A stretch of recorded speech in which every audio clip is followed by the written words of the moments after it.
From spark to heartbeat, how a baby forms, on how a baby forms, ready. It begins when sperm meets egg, fertilization.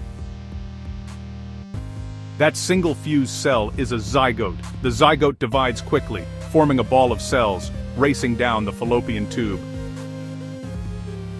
Around day 6 to 10, it implants in the uterus. That's the nest where development continues. Cells organize into layers and early organs. Brains begin as tiny maps. Hearts begin as tiny maps. Limbs begin as tiny maps. The fetal stage is growth and fine-tuning. From heartbeat to kicking.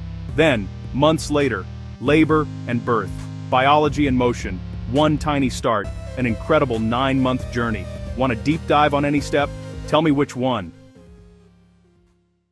We'll use gestational weeks, the calendar most clinics follow. Around week 3, fertilization occurs. One cell begins the story. Cleavage starts within days. Blastocyst by day 5, implantation around days 6 to 10. Weeks 5 to 10, the embryonic period.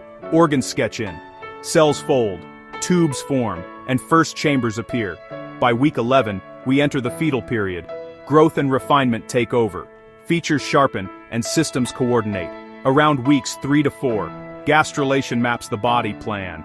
3 layers, ectoderm, mesoderm, endoderm, set destinies. Ectoderm becomes skin and the nervous system. Mesoderm forms muscle, bone, and blood. Endoderm builds gut, liver, and lungs. This is a sensitive window. Neurulation begins. The neural tube folds and closes. These steps lay out brain and spinal cord, guided by precise signals. Patterns are steered by cues like SHH and BMP. Folate supports proper tube closure. Weeks 4 to 8, early organogenesis accelerates. Limb buds sprout and lengthen. The heart loops, partitions, and moves blood efficiently.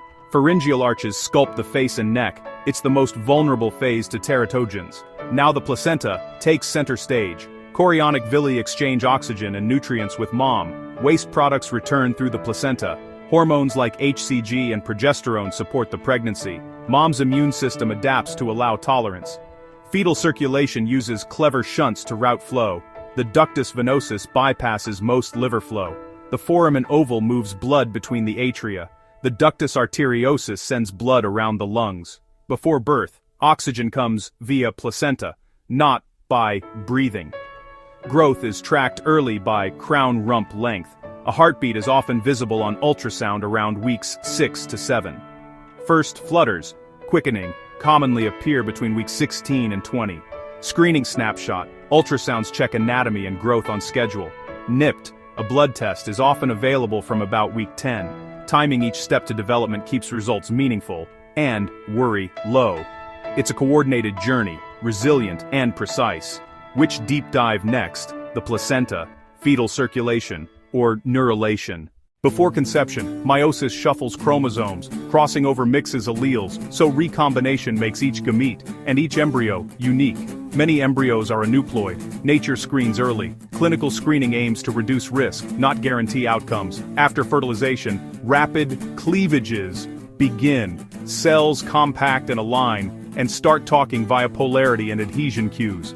YAP and TEAD help specify the trophectoderm, while the inner cell mass will form the embryo proper.